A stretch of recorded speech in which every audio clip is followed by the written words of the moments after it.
Welcome to the modern economy. A magical place where your salary stays the same. But the price of a latte has mysteriously surpassed the GDP of a small island nation. If you've been to a grocery store lately, you've probably felt that specific type of panic usually reserved for bomb defusal experts. You look at a carton of eggs. And you wonder, do I want an omelet or do I want to retire someday? We are told everything is fine. The news says the economy is resilient, but your bank account is screaming. So what is actually going on?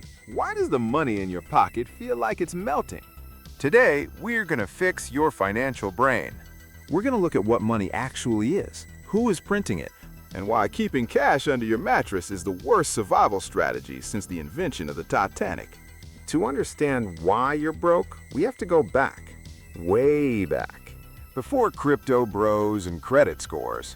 Once upon a time, if you wanted a chicken, you had to trade something for it, like shoes. But what if the chicken farmer didn't want your smelly shoes? You starved. This was called barter, and it sucked. So humans invented money. For a long time, money was actual stuff. Gold, silver, things that were hard to find and shiny. If you had a gold coin, it had value because it was actual gold. But carrying heavy metal is annoying. So banks started issuing paper receipts.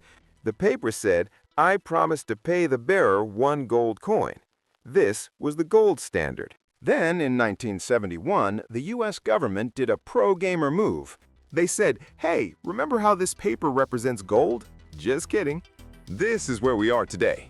We live in the age of fiat currency. Fiat is Latin for let it be done, which is a fancy way of saying, this paper has value because the government says so, and you guys agreed to believe it. It is a shared hallucination. It works as long as we all trust the system. But what happens when the people running the system start abusing that trust? Enter the Federal Reserve, the Fed. They are the wizards of the financial world. They control the supply of dollars. Whenever the economy gets sick, like say a global shutdown, the government needs to spend money to save the day. But they don't have any money. So do they raise taxes? No, that makes voters angry. Instead, they call the Fed, and the Fed prints it. In 2020 alone, nearly 20% of all US dollars in existence were created. Poof, magic. Now, here is the Economics 101 lesson that usually costs $50,000 in tuition fees. Imagine an economy has 10 apples and $10. Each apple costs $1. Simple math. Now, imagine the Fed prints 10 more dollars and drops them from a helicopter. Now we have $20 chasing the same 10 apples. What happens? The price tag on the apple instantly changes to $2. The apples didn't get better. The farmers didn't get greedier. The money just became less valuable. You need more pieces of paper to buy the same apple. That, my friends, is inflation. It's not that prices are going up. It's that the value of your money is going down.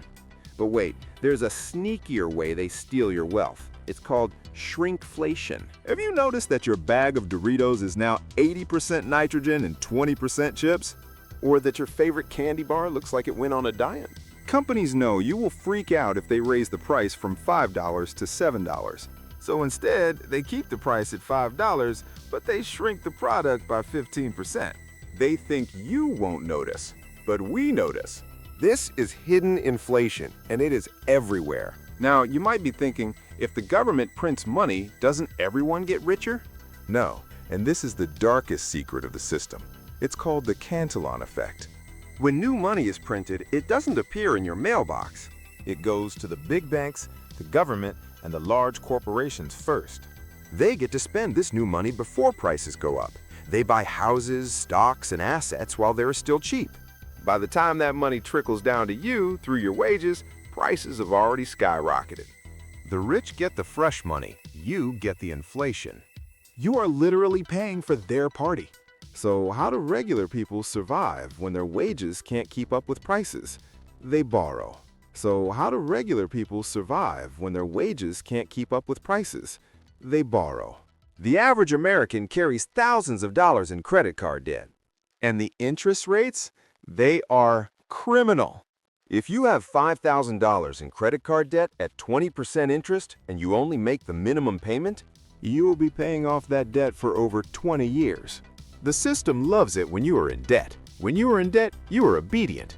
You are a hamster on a wheel running as fast as you can just to stay in the same place. This brings us to the most painful truth. If you are a responsible person who saves cash in a regular bank account, you are essentially losing money every single day. Let's say inflation is 3% or 4%. That means every year your money buys 4% less stuff. If you keep $10,000 in a savings account for 10 years, mathematically you still have $10,000. But practically, you've lost massive purchasing power. Inflation is a silent tax on people who don't understand finance. It punishes savers and rewards debtors. This is why the rich get richer. They don't hold cash, they hold assets. And you are sitting there holding the melting ice cube. Now I know what some of you are screaming at your screen. Buy Bitcoin, crypto's the future. Is it? Maybe. Cryptocurrency was created as a reaction to this broken system. But right now, let's be honest, crypto is the Wild West. For every person who became a millionaire, there is someone who lost their life savings on a coin named after a dog. If you want to dabble in digital currency, treat it like Las Vegas. Do not put your rent money into something that can drop 50% because a billionaire tweeted a meme. Okay, stop panic breathing. I promised you value, not just doom and gloom. Here is how you survive the broken money era. Step 1, stop hoarding cash. You need an emergency fund. Yes, 3 to 6 months of expenses. But anything beyond that, you are feeding the inflation monster. Move it. Step 2, eliminate high-interest debt. Paying off a 20% debt is mathematically the same as making a 20% profit. Step 3, buy hard assets. Remember the apples? You want to own the apples, not the paper dollars. For most normal people, this means the stock market or real estate. Over the last 100 years, despite wars, inflation, and crazy politicians, Step 4, make your lazy money work. If you are terrified of the stock market, at the very least, put your cash in a high-yield savings account. If your big bank is paying you 0.01% interest, that is an insult. That is them laughing at you. The system is designed to make you spend. It is designed to devalue your labor. The only way to win is to opt out of the cash game and start playing the asset game. Money is broken. It's a game of musical chairs made of paper. But now that you know the rules, you can stop being the guy left standing when the music stops. If this video saved you from keeping your life savings in a sock, smash that like button. It helps with the YouTube algorithm, which is the only thing more mysterious than the Federal Reserve. I'm Scully's Ledger, and I'll see you in the next one. Don't let your ice cube, love.